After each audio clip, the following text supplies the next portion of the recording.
Joining us this morning once again is Dr. Kothary, the Chief Medical Officer for Dignity Health Central California Division. Good morning, Dr. Kothary. Thanks so much for joining us once again. Oh, thank you, Alex, for having me again.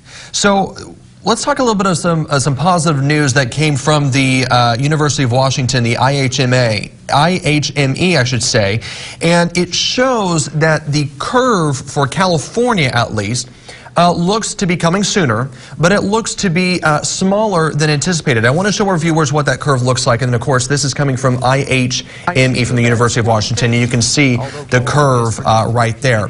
What we saw last week was the curve was very, the curve had was kind of closer to that green line, and it showed that we had about 100 excess beds. Now, according to this data, we have nearly 1,200 extra ICU beds, which seems to be good news. Dr. Kothary, is there some positive news here?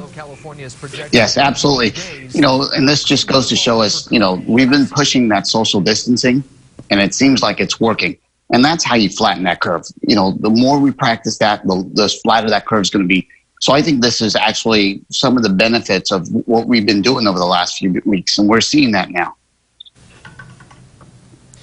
Now, one thing that we did hear from Governor Newsom yesterday was he continues to warn about the peak, that we could see the peak in May. Is there still room for this to change? I mean, I know that the peak, according to this one study, this data, shows that California could see the peak in 7 days, but the governor is warning that there could be a peak in May. Could that be possible? Potentially. So, you know, there's a lot of modeling going on when this peak is going to occur. You know, the latest I've seen is third week in February, and then I've been saying that all along. The more we social distance, the more we stay away from each other, the later the peak comes, and it's not going to be as high. So these are some of the things that we've been preaching this whole time, and we've got to make sure we manage to the best. You know, we continue to hear that from you about the essential part in everyone practicing social distancing. One of the things that public health officials are doing right now is they're going around and getting the message out that businesses, that non-essential businesses that are open, they're going to start going around and asking them to leave. And if they don't close, then there could be fines or even jail time. One local gym was shut down yesterday by Bakersfield police officers, and here's what he had to say about this virus. So in vogue right now, regardless of all the science and all the research and all the facts and the verifications and all that, I think at the end of the day, very, very little is known about this. Is there little that is known about this virus? There is very little known. He's absolutely right. But unfortunately, it is a very deadly virus, as we've seen in other countries. And even in places like New York or Washington, we've seen some deadly effects of this virus. So yes, he's absolutely correct. Very little known, but unfortunately, nothing you can mess with. So for the businesses that are non-essential and still have their doors open, what is the warning from you? You know, the problem is if you can social distance and limit, you know, just a few people in, it'd be great. Unfortunately, you can't pick and choose which businesses are going to stay open. There's a lot of people that are getting impacted with this pandemic right now, unfortunately, and my heart goes out to them as well as a lot of other people's hearts. But this is the right thing to do at this time. And the more we do it, the better we do it, the less likely the peak, the earlier you can get right back to normal life. One of the cases that has gotten a lot of attention lately over the last 24 hours is the positive case from Boris Johnson, the United Kingdom's Prime Minister. And he announced, you know, late last month that he tested positive for this virus. And up until recently, he even said, you know, he's continuing to fight this virus, and he seemed to be doing well.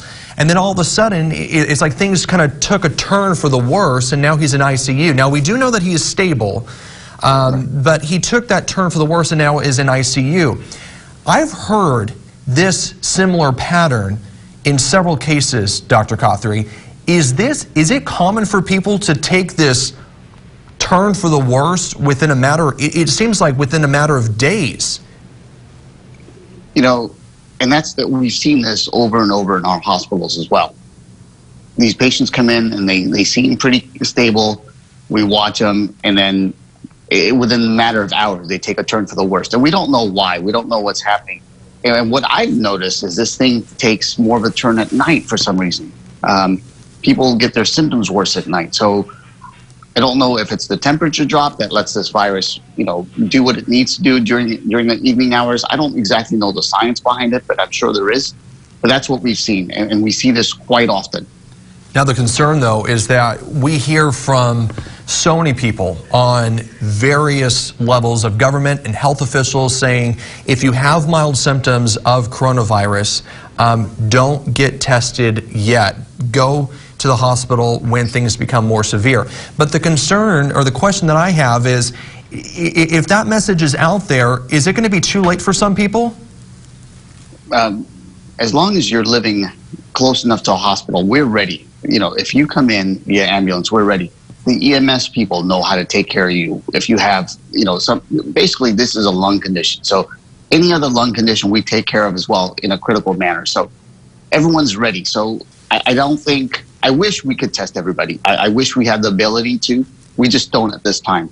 So that's the recommendation we're making because of our inadequacy to be able to test everybody. Do you think we're going to get to the point where we could possibly test more people and possibly get to that point where we're just testing everyone? In Los Angeles, they are now, as of yesterday, they are now offering tests for everyone. They're saying, if you want a test, we're going to give you a test. Everyone can take a test. Do you think we're getting closer to that point where everyone can take a test? Kern County is still on an allocation for tests because we still are not in the hot zone per se.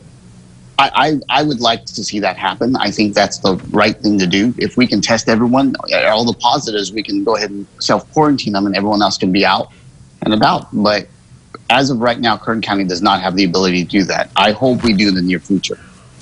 One of the things that we saw in New York City, we heard from Governor Cuomo yesterday saying, talking about this glimmer of hope. Yes, hundreds of people are still dying every day because of this virus, but he says, and he's showing data that shows that for the past 2 days, they've kind of gone over this little hump. And the glimmer of hope is that maybe they've seen the peak of this, but then there's also the concern that this could come back in the fall with a vengeance. Do you think that's possible? I absolutely do think it's very possible. However, what I'd like to say is I know there's a lot of great people out there in this country working day and night to come up with a cure. So even though this does come back in the fall, I don't think we'll have a pandemic like this. I don't think we'll, have to social isolate or close down businesses. I think we'll be fine. It'll be like the flu. It'll be like the H1N1 where you just go in and get vaccinated. You may get symptoms, but they'll be a lot milder. So that is my hope. So it sounds like you're saying that we're going to be living with this thing for quite some time. Yeah, typically viruses don't tend to just go away. They tend to come right back. So do you think that we could still see this virus, but possibly later down the road have a vaccine for it? Absolutely. Without a doubt, we're going to have a vaccine for it.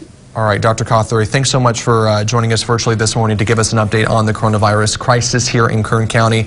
And again, just a reminder to all of you at home that Dr. Kothary is joining us every morning at 6:30 here on TV 17 to talk about this. Again, Doctor, thanks so much for joining us. Well, thanks, Alex. Thanks for having me.